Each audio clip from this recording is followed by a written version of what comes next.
¿Quieres saber por qué elegimos la Universidad de Piura? Porque su exigencia me reta e impulsa a ser mejor. Porque nuestros profesores tienen grado de doctor. Y son reconocidos en el extranjero. Porque otorgan becas.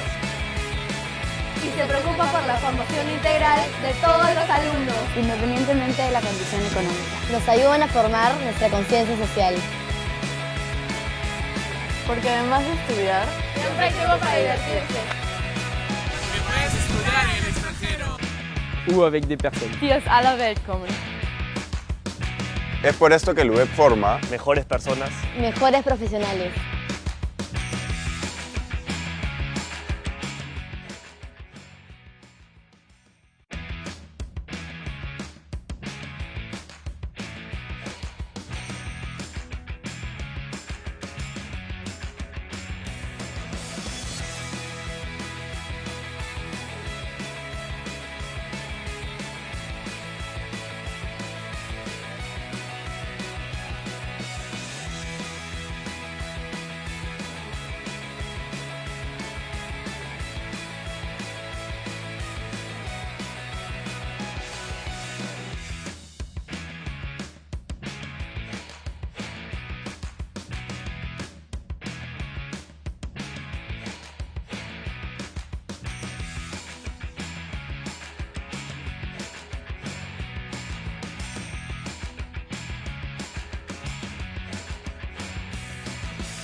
¿Quieres saber por qué elegimos la Universidad de Piura? Porque su exigencia me reta e impulsa a ser mejor. Porque nuestros profesores tienen grado de doctor. Y son reconocidos en el extranjero. Porque otorgan becas. Y se preocupa por la formación integral de todos los alumnos, Independientemente de la condición económica. Nos ayudan a formar nuestra conciencia social. Porque además de estudiar, siempre hay tiempo para divertirse. Que puedes estudiar en el extranjero. Ou avec des personnes. die aus aller Welt kommen. Es por esto que el UEP forma Mejores personas. Mejores profesionales.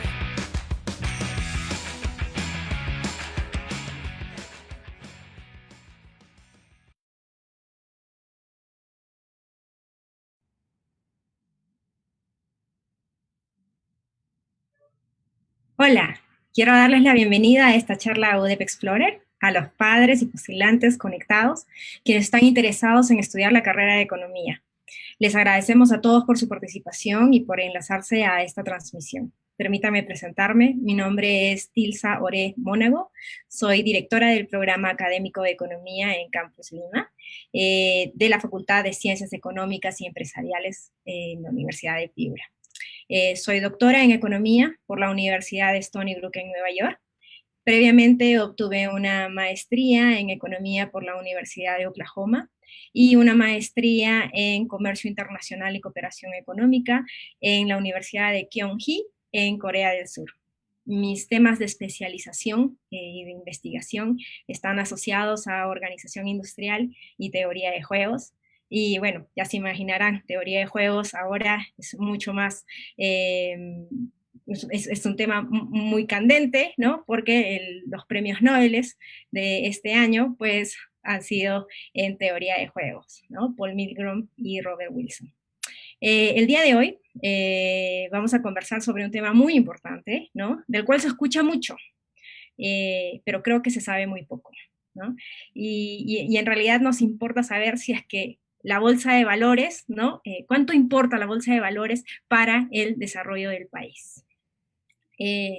Primero voy a darles un poquito de contexto sobre cómo entendemos la contribución de la bolsa de valores y los mercados financieros al desarrollo del país, y luego pues vamos a tener un conversatorio bastante interesante con dos distinguidos egresados de UDEP. Entonces, a ver, hablemos un poquito sobre desarrollo y mercados financieros. Desarrollo económico, que es algo que creo que todos los peruanos queremos lograr, ¿no? ¿Qué es el desarrollo económico y qué factores más bien intervienen en el desarrollo económico? Bueno, yo ya les había dicho que mi especialización está en organización industrial, y también soy de las personas que cree mucho en la fuerza de la competencia como mecanismo para hallar o para obtener eficiencia en los mercados. Una de las cosas que se necesita para el desarrollo, pues, es tener mercados funcionales, ¿no? Que no tengan muchas fricciones, y para esto, pues, nos va a favorecer mucho tener un contexto de competencia donde las empresas, ¿no? Tengan este incentivo de producir más cosas a menos precio y con mayor diversidad, ¿no? ¿Qué cosa necesitamos y cómo es que la competencia nos ayuda, ¿no? Pues necesitamos una mayor difusión de información. Es decir, menos asimetría de información, que tanto vendedores como compradores como tú y como yo, pues conozcamos más del producto, conozcamos más de los costos, conozcamos más de las tecnologías de cómo producir. Que cada vez que hagamos algún tipo de transacción, pues que no estemos en cierta desventaja, ¿no? Y esto nos pasa mucho también con las tarjetas de crédito y los productos financieros. Necesitamos menos externalidades, ¿no? Para esto se necesita mucho la protección de los derechos de propiedad, ¿no? Esto es lo que permite que el sector privado, ¿no?, tenga los incentivos para invertir y para innovar. Obviamente vamos a necesitar mucha movilidad o libre movilidad en el mercado, ¿no? Para poder, con una libre entrada, poder reforzar todos los incentivos competitivos, ¿no? Y bueno, y de salida, necesitamos libre salida del mercado o a muy bajo costo, para que los recursos en la economía puedan ser reasignados de manera eficiente. Necesitamos también un sistema, bueno, con menos costos de transacción, ¿no? Y esto, costos de transacción, pues también van a incluir en gran parte costos de transporte, y una de las cosas que se requiere para eso, pues, son mayor disponibilidad de infraestructura, ¿no? Todo lo que tiene que ver también con servicios regulados. Obviamente, no solamente se trata de estas transacciones, en el mismo hecho de que tenemos que proteger los derechos de propiedad, también necesitamos dotaciones institucionales importantes, ¿no? Una buena gobernanza, un buen marco legal de mercado, un buen marco legal de competencia, que nos permita que los negocios privados, ¿no?, puedan surgir, innovar, reinventarse.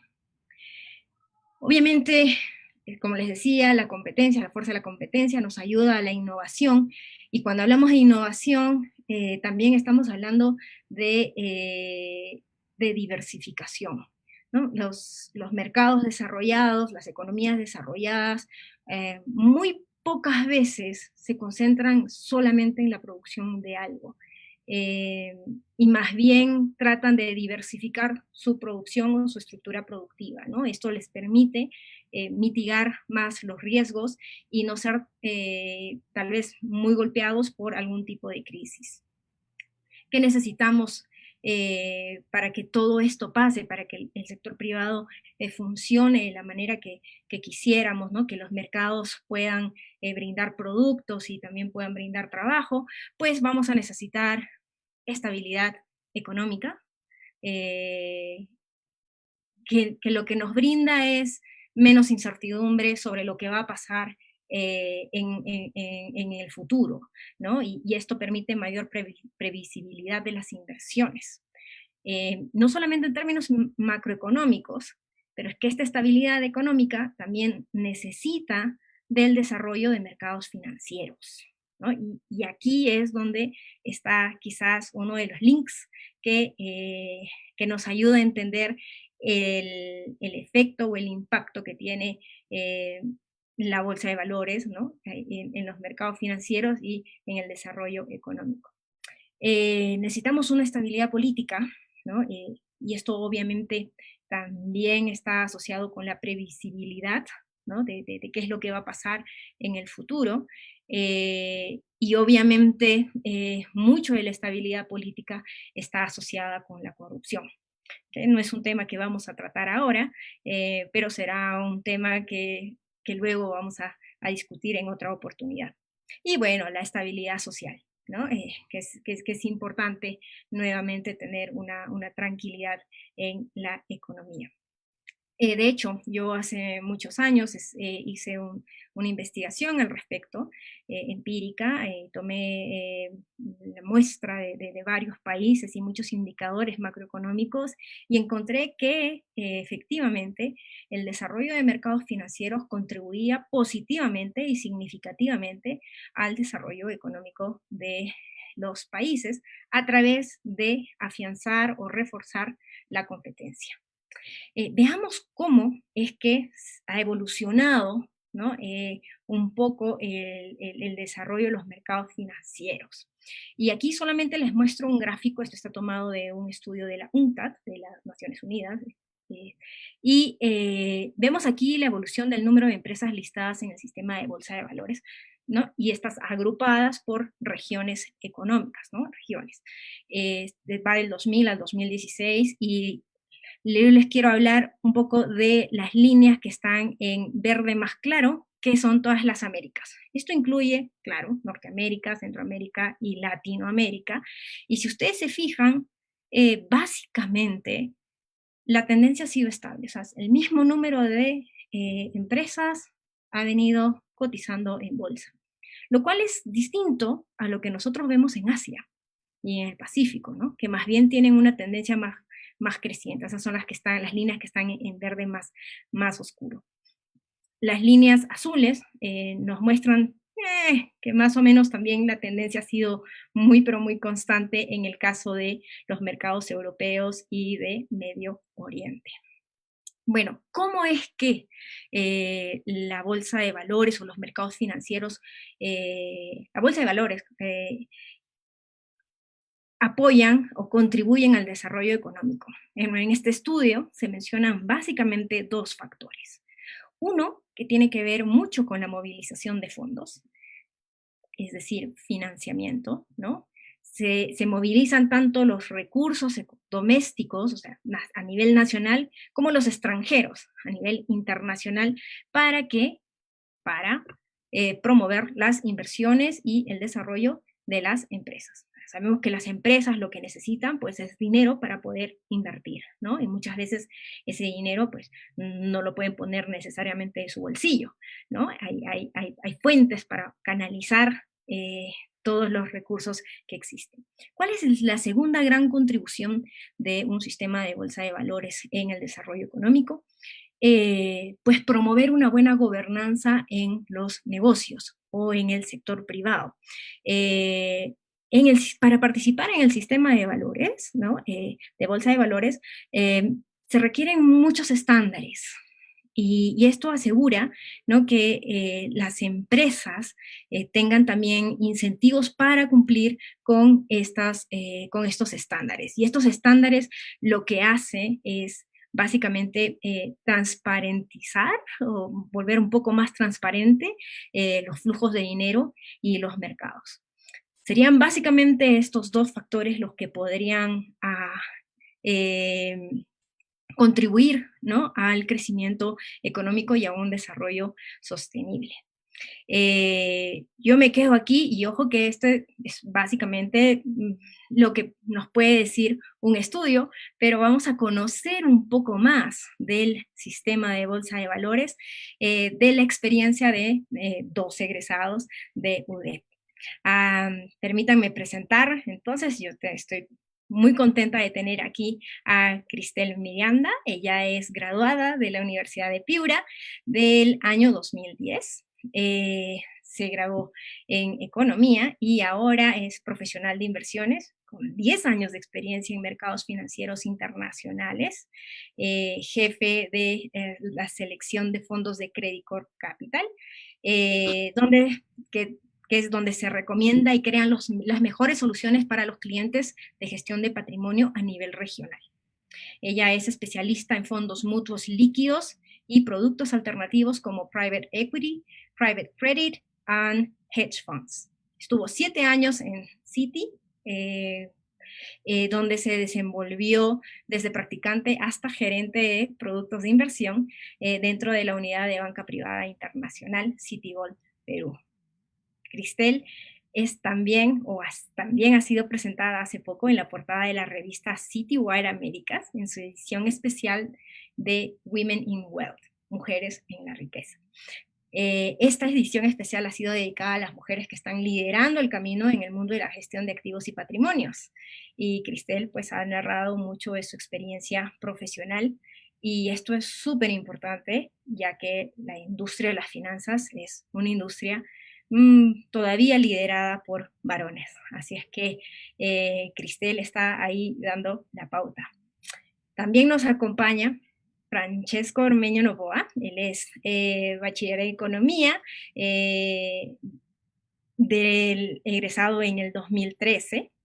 Él se ha especializado en economía financiera, al igual que Cristel, e inversiones. Cuenta con el primer nivel de el CFP, que es Certified Financial Planner, y también tiene el Financial Planning Standard Board, Accredited Investment Advisor. Actualmente es asociado de Financial Planning en la división de gestión de patrimonios en Credit Corp Capital, y previamente trabajó en el Family Office del BSP, también en la división de gestión de patrimonios, que luego fue absorbida por Credit Corp Capital. Desde analista hasta subgerente, y bueno, antes de estas experiencias fue analista durante 6 meses en Invertum Asociados, una consultora enfocada en ayudar a emprendedores en realizar planes de negocios y levantar capital, así como para brindar asesoría a pequeñas y medianas empresas. Finalmente hizo sus prácticas preprofesionales en el grupo Scotiabank, en el área de tesorería y mercado de capitales, y en el área de inversiones de fondo mutuo Scotia Fondo. Hola Cristel, ¿cómo estás? Hola Francesco, ¿cómo está? Un gusto tenerlos realmente aquí. Bienvenidos a UDEP nuevamente, su casa por siempre. Muchísimas gracias, Tirsa. Encantada en realidad de estar otra vez aquí delante, bueno, no presencialmente, pero delante de todos estos chicos que potencialmente podrían formar parte de esta familia UDEP. Así que muchas gracias por la invitación. Gracias a ti. Hola, Francesco, ¿cómo estás? Hola, Tirsa. Igualmente, muchas gracias por la invitación y espero, obviamente, también igual que Cristel, que esta charla, esta pequeña charla virtual sirva de bastante ayuda para los potenciales alumnos y que también puedan formar parte de esta hermosa familia. Claro que sí, muchísimas gracias. Pues empecemos un poco el conversatorio. Por favor, a todos pueden enviar sus preguntas a través de Facebook y yo las voy a luego canalizar a nuestros invitados.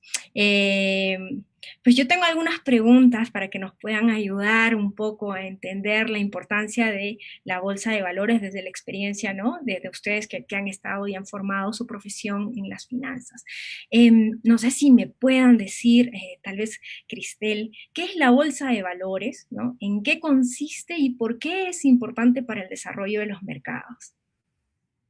Correcto, sí, gracias, Tirsa. Bueno, la Bolsa de Valores es un sistema prácticamente que nace ya hace muchísimos años. De hecho, en Estados Unidos tiene más de 200 años, y es un sistema que permite juntar, digamos, a compradores con vendedores y que estos inversionistas puedan tomar participación de algún tipo de corporación, ya sea en su forma de acciones o en su forma de deuda, ¿no? Entonces, este sistema de la Bolsa de Valores, además de permitir esa participación de inversiones, también es un sistema que está regulado, totalmente regulado, con lo cual se asegura digamos, una transacción justa y además una transacción bastante transparente de cara a los inversionistas. Y creo que es muy importante el desarrollo de esto porque, como tú bien lo dijiste, hay evidencia empírica de que relaciona y que justamente estos países que tienen unas bolsas de valores más desarrolladas seguramente tienen un crecimiento más amplio, y el caso más digamos, cierto y más acertado en relación a esa evidencia es Estados Unidos, ¿no? Estados Unidos tiene uno de los mercados de valores más grandes y, bueno, y por muchos años vino siendo el líder económico, digamos, a nivel mundial, y ahora, bueno, que está compitiendo un poco con China, pero ese es otro tema. Y creo que es muy importante porque si nosotros lo aterrizamos en palabras muy simples, y creo que aquí justo estos chicos que nos están visualizando lo tienen que pensar de esta manera, ¿no? O sea, esto no es algo lejano, algo que existe en un mundo exterior, algo que solamente vas a encontrar a través de una plataforma o que vas a acceder si es que tienes una cuenta de muy alto patrimonio. Esto está y tiene un impacto en nuestro día a día de manera muy cercana, ¿no? Y primero que eso, o sea, cuando una empresa nace con unos recursos muy pequeños, imagínense un emprendimiento, va creciendo, todas las ganancias se van reinvirtiendo hasta generar un mayor crecimiento, ¿no? En ese mayor crecimiento, quizás algunas empresas toman la decisión de listarse en bolsa, ¿no? Y eso que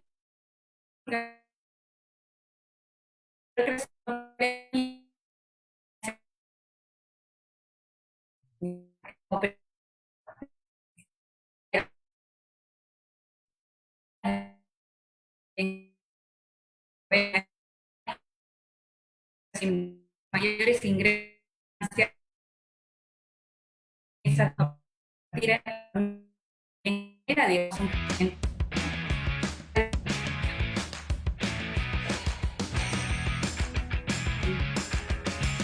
Uy, yo sí les ¿Aló? Yo sí escuchaba. También.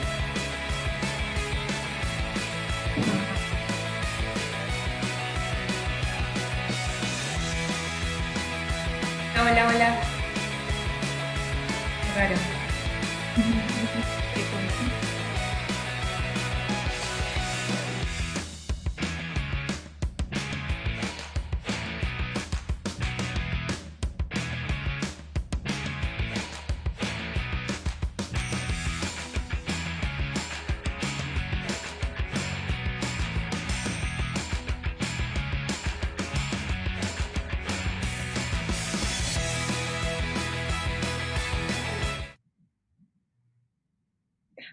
Hola a todos, mil disculpas por los problemas técnicos, pero ya estamos de vuelta. Me contabas, Cristel. Espero que hayan podido escuchar la mayor parte, pero en verdad para englobar la idea es tan simple como que una empresa que crece contrata más gente. Esa gente que se contrata, obviamente al tener un empleo fijo, tiene ingresos para poder ahorrar, para poder gastar también dentro de la economía, y al mismo tiempo el efecto colateral, digamos, es que hay los inversionistas, las personas que apuestan por esas corporaciones, que también se ven beneficiadas en las utilidades que generan por esa inversión, y eso también se traduce en un mayor gasto en la economía. Entonces, si lo ves de manera simple, en realidad hay una relación totalmente material y tan cercana que a veces no nos damos cuenta, pero es un mercado que está ahí, está pendiente, está, digamos, abierto a inversionistas, no solamente locales, sino también internacionales, y trae muy grandes impactos para nuestra economía local. Suena súper, pero súper interesante, Cristel. Cristel, mencionas tú que en Estados Unidos la bolsa de valores ya tiene como 200 años. Francesco, yo me preguntaba, ¿desde hace cuánto tiempo funciona la bolsa de valores en Perú? ¿Es algo nuevo? La verdad es que no tanto. La bolsa, a ver, comenzó en el siglo XVIII, casi XIX, en 1871. Y esta bolsa antes no se llamaba Bolsa de Valores de Lima, se llamaba Bolsa de Comercio de Lima, y fue instalada por Ramón Castilla, o sea, fue hace muchísimo tiempo. Esto no quiere decir de que haya sido desarrollada durante todos estos años. Digamos que ha empezado el desarrollo, digamos, tardío, como muchas cosas en este país, recién en 1971, donde cambió al nombre a la Bolsa de Valores de Lima y empezó a estar regulada, que es una de las cosas que mencionaba Cristel, por la CONACEF. Ahora la CONACEF es conocida como la SMB, o la Superintendencia de Mercado de Valores. Y bueno, en el tiempo ha tenido bastantes cambios. Han habido un montón de pruebas, han habido un montón de diferentes tipos de mercado que se han ido agregando.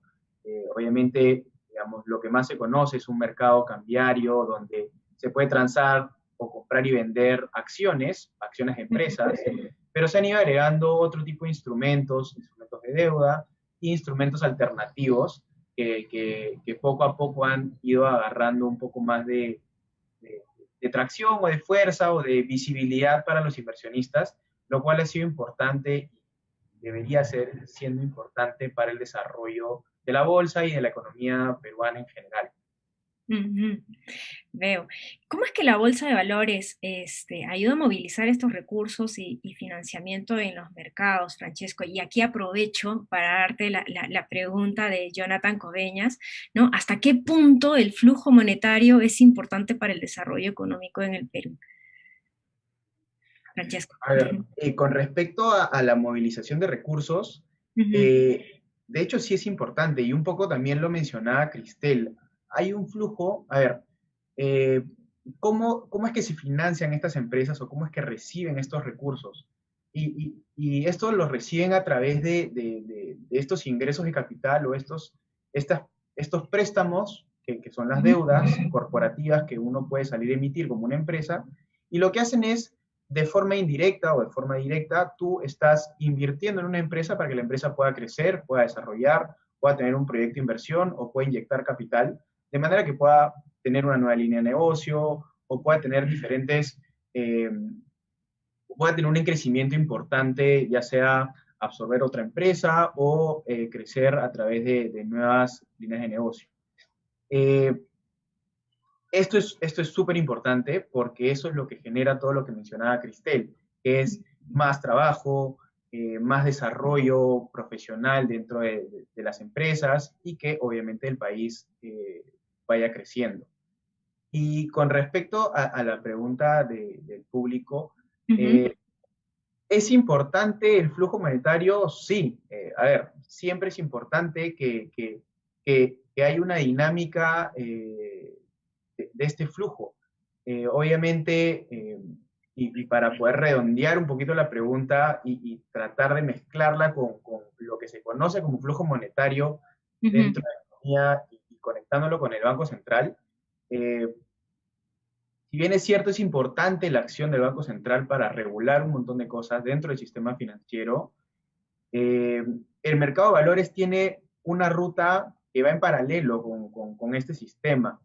Es una ruta, digamos, el sistema financiero sirve para que a través de la bolsa de valores puedan conectarse los inversionistas o las personas en general con las empresas y que las empresas a través de esta inyección de capital o de deuda puedan incrementar, digamos, puedan incrementar el patrimonio y puedan ir creciendo luego invirtiendo esto en nuevas líneas de negocio u otras cosas. Pero la acción del Banco Central sí es importante desde la facilidad que le puede dar el sistema financiero para que este financiamiento que puedan tener las empresas sea importante y sea barato para que pueda ser atractivo también para ellas. Claro que sí. Muchas gracias, Francesco. Cristel, tal vez nos podrías dar o explicar mejor este tema de la transparencia que mencionabas también, ¿no? Y que también estaba como parte de los factores que hacen o con los cuales contribuye mucho la Bolsa de Valores al desarrollo económico. Y en este aspecto, ¿nos podrías explicar un poquito de qué cosas se entiende por buen gobierno de las prácticas empresariales, ¿no? Y cómo es que la Bolsa de Valores en sí contribuye a eso? Ok, perfecto. Antes de pasar a esa pregunta, Tilsa, me gustaría complementar algo que dijo Francesco, que me pareció bien importante sobre estos flujos monetarios. Perdón que retroceda, pero creo que sí es importante mencionarlo. Y es que, o sea, y es un ejemplo bien concreto, ¿no? Lo que hacen los bancos centrales, ¿no? Tanto acá en Perú, todas las inyecciones de liquidez que hemos visto, pero sobre todo en Estados Unidos, en Europa, o sea, la bolsa, si nosotros miramos simplemente el periodo de rentabilidad de la bolsa desde enero de este año hasta lo que va a la fecha, nosotros nos vamos a dar cuenta de que a pesar de que todavía seguimos en un contexto más o menos de crisis, de alguna manera está soportado. ¿Por qué? Por toda esta ayuda monetaria que Francesco mencionó. O sea, históricamente, este año se han dado los paquetes de ayuda monetaria más grandes de la historia, ¿no? Tanto en Estados Unidos, o sea, han habido inyecciones de liquidez bastante fuertes, con recompras de deuda, con ayudas específicas a algunos sectores, financiamientos, etcétera. Entonces, creo que eso ha sido muy clave para sostener a la bolsa de valores y también, indirectamente, sosteniendo la bolsa de valores, está sosteniendo la economía, ¿no? Entonces, creas un círculo de expectativas, ¿no? Porque al final de eso se trata el mercado, o sea, el mercado no reacciona con el evento, sino que se adelanta mediante expectativas, y para que hayan buenas expectativas, no solamente son las acciones de la empresa, de la compañía en sí, sino también las acciones tomadas por los gobiernos centrales, ¿no? Entonces, estos gobiernos centrales realmente tienen una labor importantísima en la sostenibilidad de la economía y la sostenibilidad también del mercado de valores, ¿no? Y volviendo un poco a tu pregunta sobre la transparencia y estas prácticas de gobernanza, digamos, que se están viendo ahora, yo creo que esto que te has dicho es clave, y hoy por hoy te diría que muchas personas dicen que está de moda, que es políticamente correcto hablar de eso, que es un nice to have, ¿no? Algo bonito de tener, y yo te diría que eso ya no es más así, o sea, eso es algo que tiene que estar pasando en este momento, que se exige, de hecho, ya a las compañías, ¿no? Cada vez hay más compañías, por ejemplo, signatorias de estos principios de inversión responsable, ¿no? Que son unos principios que nacen en Europa y que poco a poco han llegado ya acá a Latinoamérica y lo estamos viendo, y de hecho, bueno, Francesco y yo pertenecemos a la misma firma, y Credicorp Capital recientemente se ha vuelto signatorio de estos principios de inversión responsable. Y esto es muy importante porque no solamente implica la gobernanza, la buena gobernanza, las buenas prácticas, la transparencia, el tener estados financieros para publicarlos de manera pública, ¿no? ¿Por qué? Porque al final el mercado, digamos, que valora a tu compañía no solamente por estos resultados financieros. O sea, hay dos maneras como el mercado, digamos, le pone un precio a tu compañía, ¿no? Ya, fuera de los modelos de valorización, que no lo vamos a tocar acá, son dos cosas bien intuitivas, ¿no? La primera es lo que tú crees que vale tu compañía a través de tus estados financieros, tus ganancias, tus utilidades, tus ingresos, etcétera, para lo cual tienes que ser transparente y poner, digamos, tus estados financieros a disposición del público, de los inversionistas. Perdón, un segundo. Y lo segundo es lo que el mercado cree que vale tu compañía, ¿no? Entonces, para ese caso es muy importante también lo que tú, como compañía, reflejas al mercado, y creo cuando tú ves una compañía con buenas prácticas, y creo que en Perú esta es una de las cosas más importantes porque el índice de la Bolsa de Valores de Lima está principalmente compuesto por acciones mineras, y esas minerías tienen efectos colaterales muy fuertes dentro de la sociedad, como la contaminación, ¿no? Entonces, por eso es que es muy importante que a las mineras les exigen tener un plan social, ¿no? Un plan que vaya muy de la mano del desarrollo social de las zonas donde operan, ¿no? Entonces, eso es un sinónimo de una buena gobernanza, obviamente, siempre y cuando estos planes de desarrollo social sean verdaderamente realizables y se vea un impacto social real y que no se quede simplemente en un plan, porque eso nuevamente también te puede jugar en contra y el mercado también lo interioriza, ¿no? Entonces, buenas prácticas a nivel corporativo y también inversión en sostenibilidad es algo que hoy más que nunca los inversionistas están solicitando, sobre todo los inversionistas internacionales, y de hecho en Europa, y esto es un fact, los inversionistas europeos no invierten en nada que no sea sostenible. O sea, hoy por hoy las cosas son así, o sea, no hay forma de que ellos inviertan en una compañía que no tenga buenas prácticas de sostenibilidad y que no cumpla con estos principios de inversión responsable que son de alguna manera también guiados por las Naciones Unidas y que se están implementando hoy de manera muy general en el mundo, ¿no? Claro, y esto que dices también como que refuerza más el hecho de que unos mercados financieros desarrollados, ¿no? Justamente van a empujar a un mayor desarrollo económico. Bastante interesante. Yo quería, ahora volteo un ratito a Francesco. Uno de los retos más grandes de cualquier empresario es atraer inversiones, Francesco. De hecho, se escucha mucho de que el costo de capital es alto en países como el nuestro.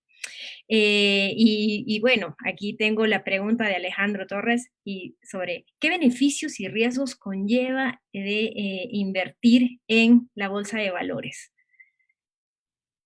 Mira, esa pregunta es súper importante.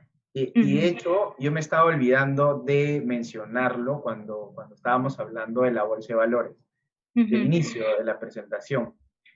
Pero, a ver, sí es un riesgo, va a depender evidentemente qué inviertas, porque no va a ser lo mismo invertir en una acción A que tiene un negocio maduro, que va creciendo y que digamos, tiene el potencial de solamente seguir creciendo porque, digamos, no sé, está asociada al consumo y evidentemente las personas cada vez vamos a consumir más, a por ejemplo, una minera que se está quedando sin reservas.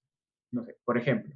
Evidentemente el valor y la expectativa que uno tiene por una empresa va a ser diferente. Y el riesgo que va a tener una empresa también es diferente.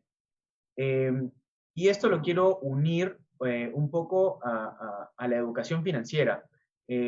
Una de las cosas que pasa en mercados mucho más desarrollados es que todas las personas tienen un portafolio, ya sea muy pequeño, pero lo tienen de una forma u otra. En nuestro país, digamos, una de las principales formas de inversión son las AFPs. Digamos, es lo que las personas formales tienen dentro como parte de su portafolio. En otros países, y voy a poner el ejemplo claro de Estados Unidos, la educación financiera está mucho más desarrollada, de manera que las personas y personas de a pie, estudiantes, universitarios y egresados, tienen un portafolio y tienen ahorros que los destinan a ellos y aprenden desde un inicio a saber cómo funciona, porque esto no solamente es un método de desarrollo de un país, sino también es un método donde tú puedes generar un patrimonio y puedes financiar tu maestría, o puedes financiar la educación de tus hijos, o puedes financiar un montón de cosas. Entonces, sí es importante aprender esto, ¿ya? Es súper importante, estudies economía o no estudies economía, esto es súper importante. Y con respecto a la pregunta del riesgo, como les digo, va a depender de en qué empresa inviertan y cuál es el riesgo. No es lo mismo invertir en una empresa importante en el país con respecto a una empresa que de repente tiene malos manejos. Evidentemente va a haber un riesgo que está implícito acá. Y esto lo quiero unir con el costo de capital, que es un poco la pregunta que nos tocaba.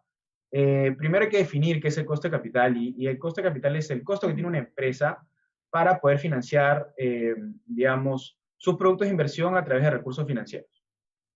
En pocas palabras y en sencillo, es el retorno o la rentabilidad que una empresa debería generar ajustada o sujeta a una prima de riesgo. Es decir, mientras más grande es el riesgo de la empresa, el costo de capital es más alto. Y como decía Cristel, todo esto es en base a expectativas. Entonces, ese riesgo es una expectativa de riesgo y esto está sujeto a mientras yo espero más de una empresa y esta empresa, digamos, tiene un riesgo mayor, voy a esperar que me dé un retorno mayor. Eso hay que unirlo también con la pregunta anterior, que es que sí, mientras más riesgo y mientras más riesgo voy a asumir en una inversión, debería esperar un mayor retorno. Igual, en economía estudiamos que hay una frontera y hay un montón de modelos económicos que nos ayudan a definir esto, pero la idea es que ese riesgo sea controlado y que no todo lo que brille es oro, básicamente. Ok, y a nivel de las propias empresas, ¿cuáles serían las ventajas de las empresas para estar listadas en bolsas, ¿no? Y esto también lo pregunto ¿por qué? Porque muchos tienden a pensar que solo las empresas grandes cotizan en bolsa, pero también hasta qué punto es eso cierto. Y bueno, no sé, Cristel. Sí, claro. A ver, yo te diría que eso es como un poco un tabú, por así decirlo, no sé, porque no es del todo real. De hecho, cuando uno va al universo de compañías que están listadas en bolsa internacional, hay compañías de gran capitalización, mega large también, que son ya las gigantes, ¿no? Las FANG, el Facebook, Amazon, Apple, ¿no? Netflix, Google. Están las compañías de mediana capitalización, compañías de pequeña capitalización, y luego algunas que, digamos, las conocidas como los penny stocks, ¿no? Que son compañías que se deterioraron mucho en algún momento. Entonces, yo te diría ahí una cosa.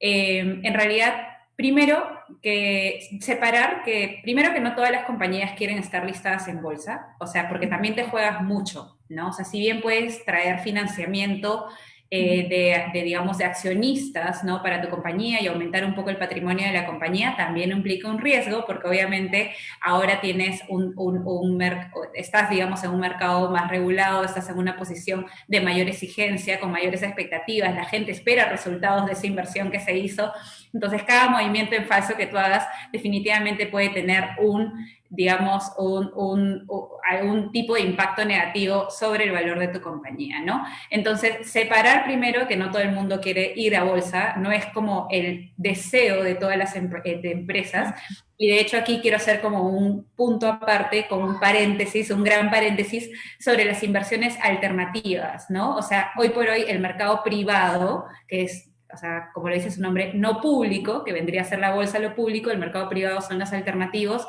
hay muchas más empresas obteniendo financiamiento del mercado privado, ¿ya?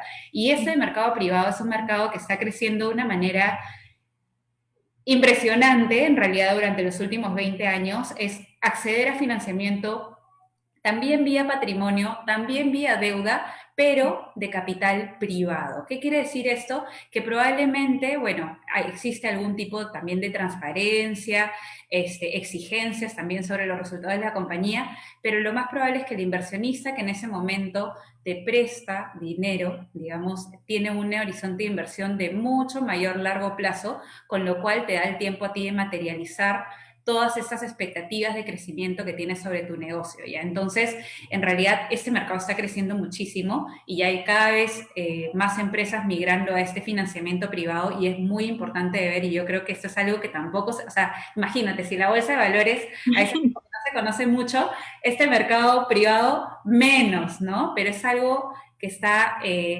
incluso te ofrece hasta mayores retornos en algunas ocasiones, tiene otro tipo de riesgos, pero es muy interesante de ver. Quizás en algún otro foro también lo podríamos tocar, pero bueno, regresando a lo que es el tamaño de las empresas, realmente, mira, no sé exactamente cuál es el requerimiento mínimo de tamaño a tener para listarse, pero yo creo que si es que tienes los valores, si es que tienes estas expectativas claras de crecimiento, de qué hacer con ese financiamiento que vas a recibir, definitivamente te vuelves un candidato para poder listarte en bolsa.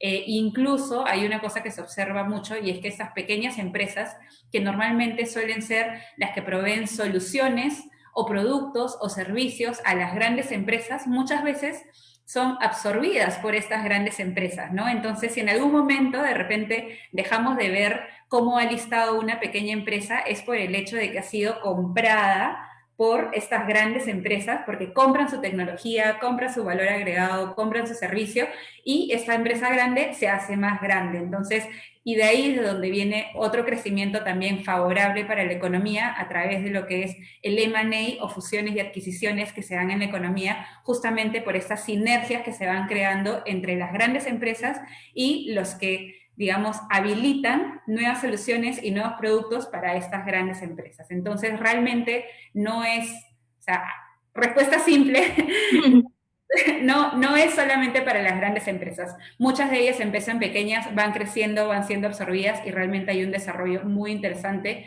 que se está dando en este mercado público. Que es muy dinámico, ¿no? El mercado realmente es bastante dinámico, como mencionas, Francesco.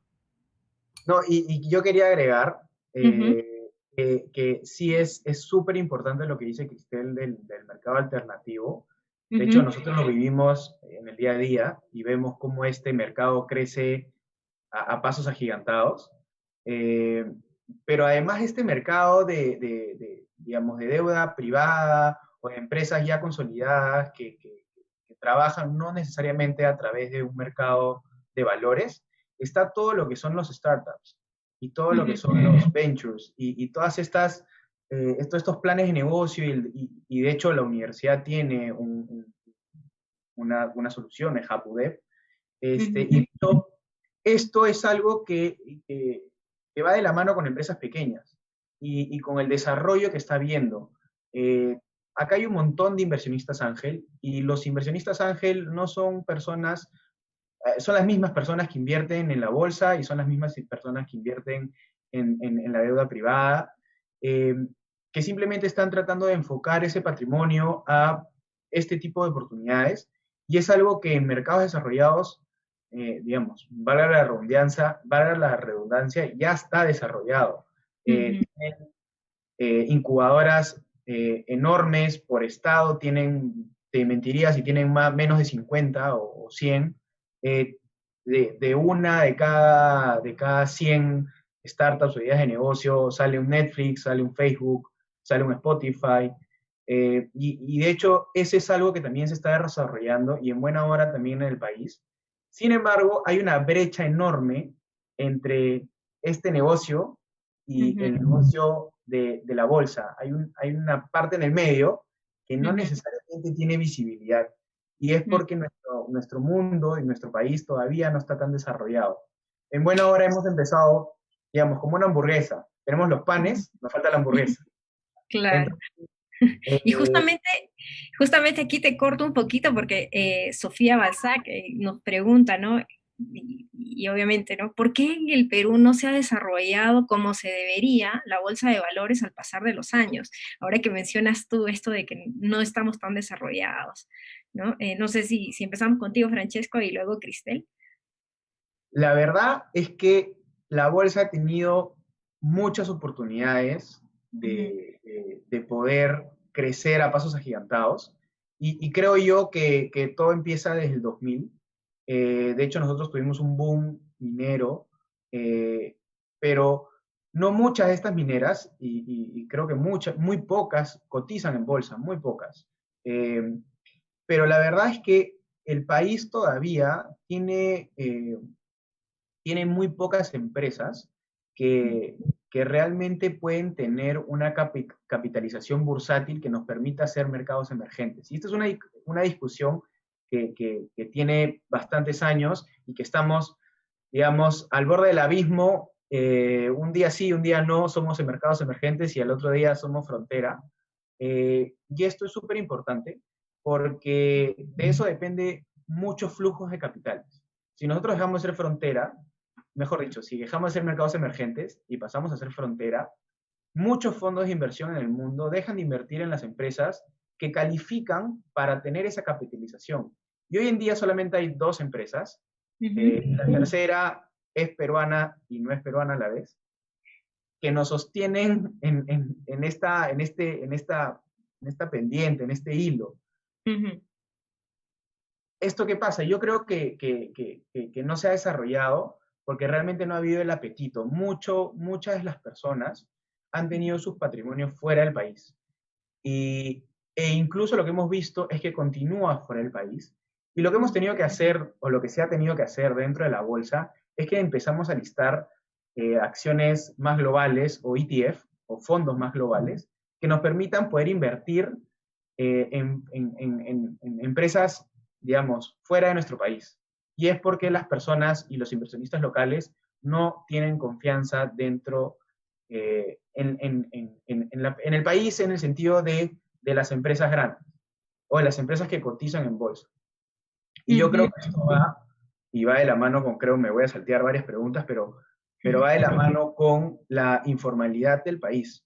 De hecho, eso hace de que realmente, pues, las personas no inviertan, o digamos, no haya tanta fluidez dentro del sistema financiero y por consecuencia en el sistema de valores. Entiendo.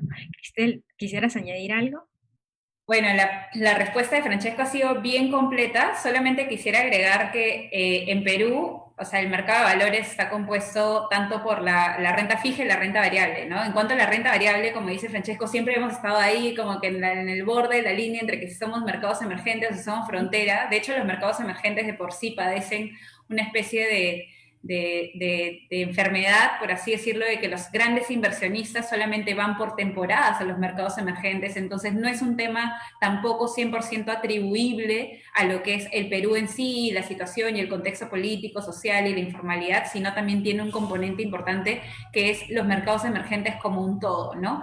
Y por otro lado, viendo ya la parte de la deuda, yo creo que la deuda sí tiene un desarrollo cada vez más importante. De hecho, a veces vemos cuando una empresa lanza o busca financiamiento público a través de deuda, es decir, busca acreedores, vemos cómo se satura la demanda. O sea, normalmente la demanda, porque ellos salen como una especie de subasta pública, vemos cómo es que realmente hay sobredemanda sobre el papel, ¿no? Entonces, si el papel está, si la empresa está pidiendo, por ejemplo, no sé, pues 300 millones de soles, siempre vas a ver que hay demanda por más de esos 300 millones de soles, 400, 450 millones de soles, y es porque realmente también eso está relacionado al perfil del inversionista peruano, ¿no? El inversionista peruano, por lo general, también es un poco más rentista, o sea, le gusta tener un interés, le gusta saber de que su bono va a llegar a un vencimiento y que va a obtener el 100% del capital, o sea, el nominal, nuevamente de vuelta, y eso es bien importante porque realmente tiene un impacto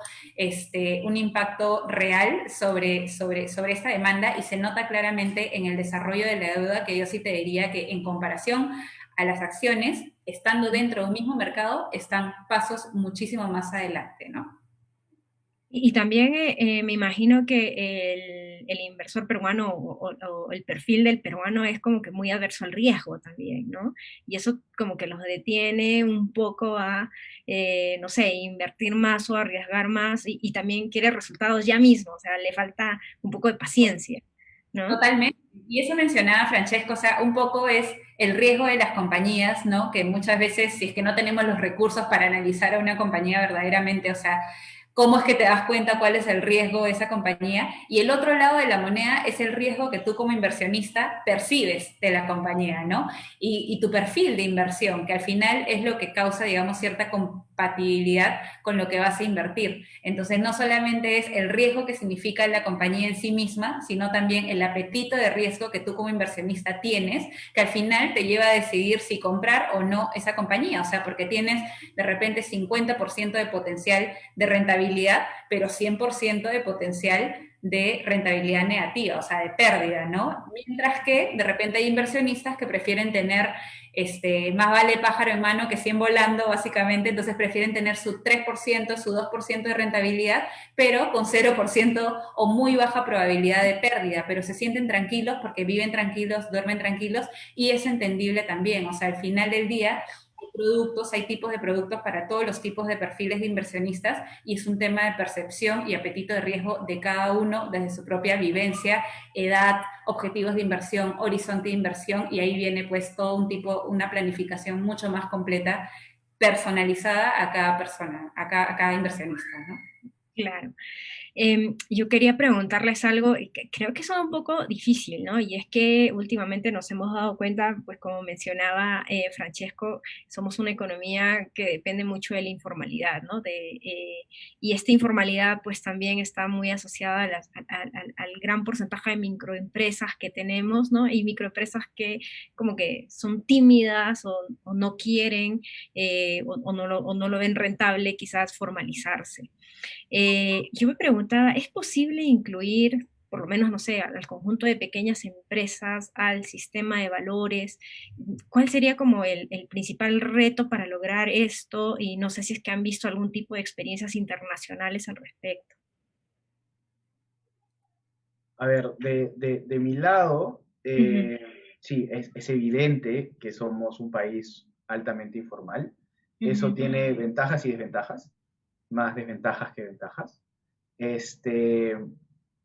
claramente. Pero yo no sé y no creo que el primer paso para una microempresa estando en el Perú sea el mercado de valores. Yo creo que es un proceso y creo que primero el sistema financiero tiene que terminar de diversificarse, terminar de desarrollarse, que no solo sean 4 o 5 jugadores, que le tengan muchas más oportunidades, que las cajas de repente se desarrollen con mucha más digamos, fuerza, pero eso lo único que va a llevar es que pueda ser, digamos, el nivel de informalidad se da porque no hay un apetito de estas personas por ser formales y porque no les pasa nada. Es la verdad, no les pasa nada, no hay ninguna consecuencia y digamos que las consecuencias es más barato para ellos ser informal que ser formal, lo cual es una realidad del país y es una realidad con la que tenemos que luchar todos. Desde el punto de vista ya más financiero, sí se tiene que trabajar porque el sistema financiero sea mucho más flexible para que sea mucho más importante pedir un préstamo para poder hacer una empresa y no tener que la persona ahorrar durante 10 años para poder hacer su empresa. Eso es lo que pasa y eso es lo que viene pasando hace mucho tiempo. Si bien es cierto, esto tiene un inicio, y un inicio un poco trágico, y me estoy metiendo a lo que se llama Behavioral Economics, pero, digamos, es un mundo detrás, pero de todas maneras, las personas, yo soy una persona que nació en el 92, que recién voy a empezar a tener ahorros, y a poder invertir, y a poder hacer una empresa, y poder desarrollarme de esa forma. Pero estamos hablando de personas que han pasado por varias crisis, y crisis no fáciles, durante bastante tiempo, antes de, por ejemplo, 80, 70, 60. Entonces son personas que todavía tienen ese sesgo por el ahorro, por guardar debajo del colchón, porque algo puede pasar, porque las elecciones se vienen, y la verdad es que ni bien ni mal, digamos, se han podido hacer mejores las cosas en estos años. Y eso es un todo, es un todo, y de algún momento tenemos que empezar. Yo creo que el sistema financiero está trabajando, cada vez hay más bancos, cada vez hay más financieras, y eso es importante porque cada vez vemos menores tasas, cada vez vemos tasas más accesibles, cada vez se evalúan más personas dentro del rango.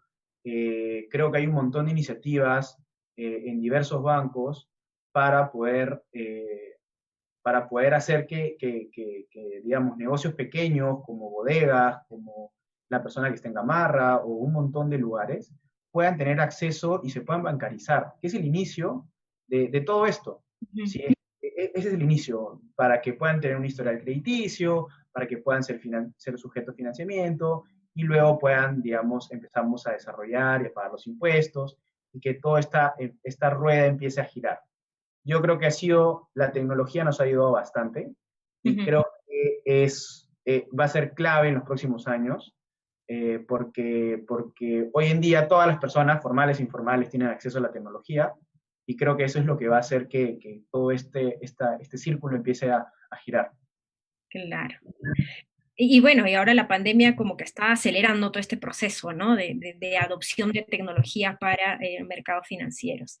Chicos, yo quisiera, ya nos falta muy poquito para terminar este conversatorio, me quedaría hablando con ustedes horas, porque realmente estoy aprendiendo mucho. Pero quería preguntarles, ya que ustedes están bien metidos en las finanzas, ¿no?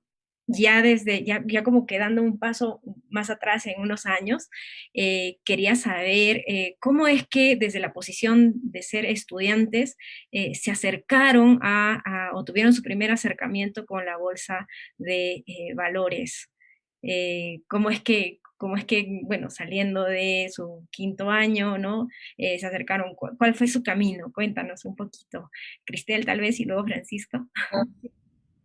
A ver, mi camino en realidad creo que cuando uno está en la universidad, y este es un mensaje también para todos, o sea, no sientan miedo de que en algún momento no sepan qué van a hacer con esta carrera, porque realmente cuando ya uno está en la práctica y se da cuenta y va, digamos, trabajando en este mundo, sin importar cuál sea el rubro al que al final te decidas ir, te das cuenta de que lo que aprendiste dentro de la carrera de economía, o sea, de verdad es real, o sea, de verdad se traslada en temas materiales de la economía, de las relaciones como personas, el behavioral, o sea, te das cuenta de que realmente tiene mucho, mucho en la realidad que nos pasa actualmente. Y bueno, yo en mi caso empecé primero practicando, de hecho, en el mundo de estudios económicos, en la parte más macro, y luego, bueno, en mis segundas prácticas entré a Citi, a la parte de banca privada, y de hecho entré no en el mundo de las inversiones directamente, sino que entré como practicante de un asesor financiero. Bueno, como practicante obviamente tenías unas tareas de repente no de gran responsabilidad, pero en ese momento todo te parece grande, entonces realmente quieres dar la talla para buscarte también una posible contratación, ¿no? Entonces, luego se abrió una posición en el área de productos de inversión, fue que postulé, y la verdad es que desde ahí, o sea, no he salido del mundo de productos de inversión en estos 10 años de carrera que tengo porque realmente me fascina, o sea, me fascina el dinamismo que esto tiene, y tú lo mencionabas, Tilsa, o sea, no hay día que tú te aburras en este mercado porque todos los días tienes noticias nuevas, entonces, y esas noticias nuevas tienen una repercusión sobre el valor del mercado, ya sea en deuda, equity, alternativos, en lo que quieras, siempre va a tener algún tipo de repercusión, y es muy importante también por la parte económica, esta parte monetaria, esta parte fiscal de los bancos centrales, cómo es que incorpora y cómo es que causa un impacto dentro de los mercados financieros.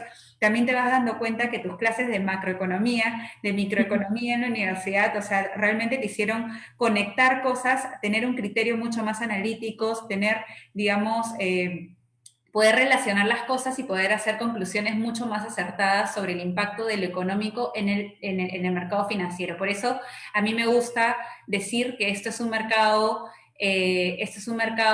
macrofinanciero en realidad, porque no es una cosa o la otra, sino que más bien es una combinación de ambos, y creo que no me arrepiento para nada del camino que tomé. Es un camino que me encanta y que animo a los chicos que nos están viendo a tomar esta carrera, no porque el día de mañana se vayan a dedicar a este mercado, sino porque realmente la flexibilidad, el criterio que desarrollas, el análisis, el nivel de profundidad, el nivel de realidad también que desarrollas en cuanto a la aplicación de las cosas que aprendes en la práctica, es invaluable, ¿no? Así que definitivamente muy contenta de haber tomado este camino y muy satisfecha con lo que he logrado hasta ahora. Genial. Francesco. De mi lado, yo sí empecé directamente a la cancha. A mí me tocó practicar, mi primera práctica fue en la tesorería, y en la tesorería, bueno, tú tienes diversas áreas, y a mí me tocó estar en la mesa de distribución, donde todo el día tenía que estar al teléfono haciendo tipos de cambio, todo el día. Y la verdad es que desde ese momento le agarré mucho gusto al tema de inversiones, porque realmente desde el día uno sabía lo que estaba haciendo y sabía el impacto que tenía y sabía todo lo que podía llevar. Mi segunda práctica fue como analista de inversiones en un fondo mutuo, donde analizaba las empresas, y realmente yo sí estuve desde el inicio dentro de este mundo. Luego yo me he desarrollado ya 4 años en el Family Office, siendo primero analista y luego terminando siendo co-portafolio manager y manejando algunas cuentas de clientes de altos patrimonios.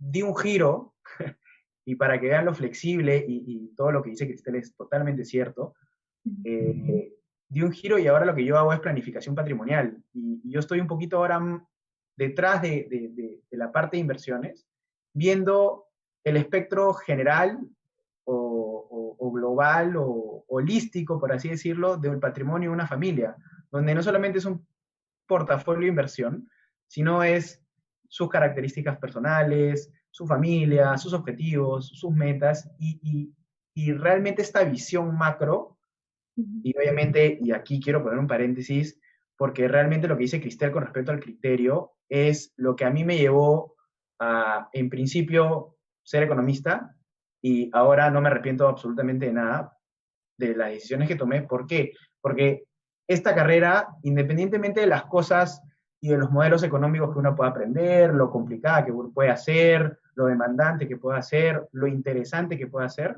lo que te ayuda es a formar un criterio tan flexible y tan aterrizado que realmente puedes llegar a tomar decisiones y puedes desenvolverte donde quieras y siempre de la mejor manera.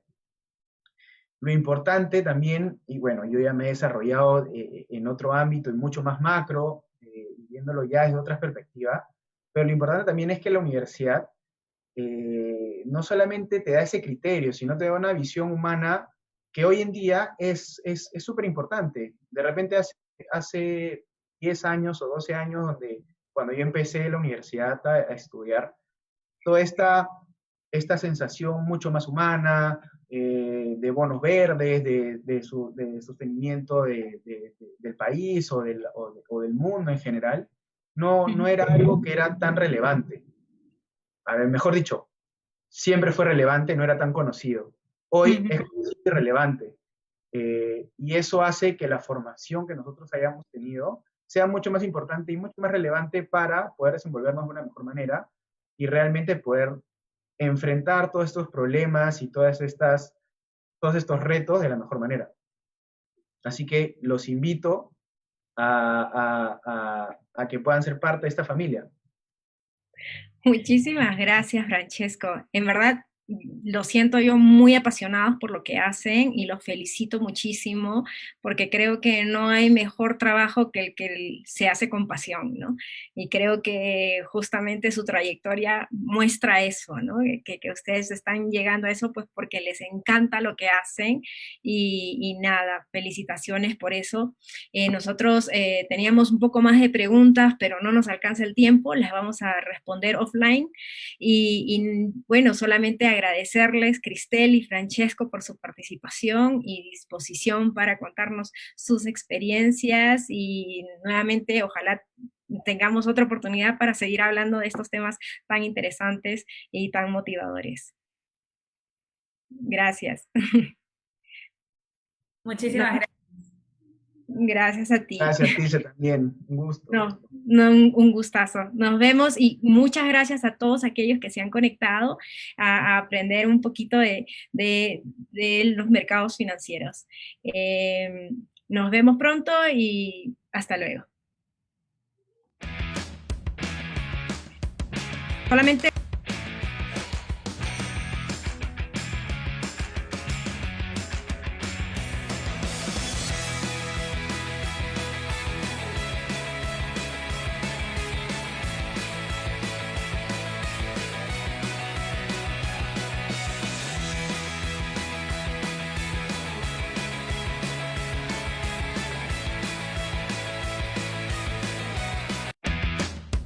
¿Quieres saber por qué elegimos la Universidad de Piura? Porque su exigencia me reta e impulsa a ser mejor. Porque nuestros profesores tienen grado de doctor. Y son reconocidos en el extranjero. Porque otorgan becas. Y se preocupa por la formación integral de todos los alumnos, independientemente de la condición económica. Nos ayudan a formar nuestra conciencia social. Porque además de estudiar, siempre hay tiempo para divertirse. Que puedes estudiar en el extranjero. Ou avec des personnes. die aus aller Welt kommen. Es por esto que el UEP forma Mejores personas. Mejores profesionales.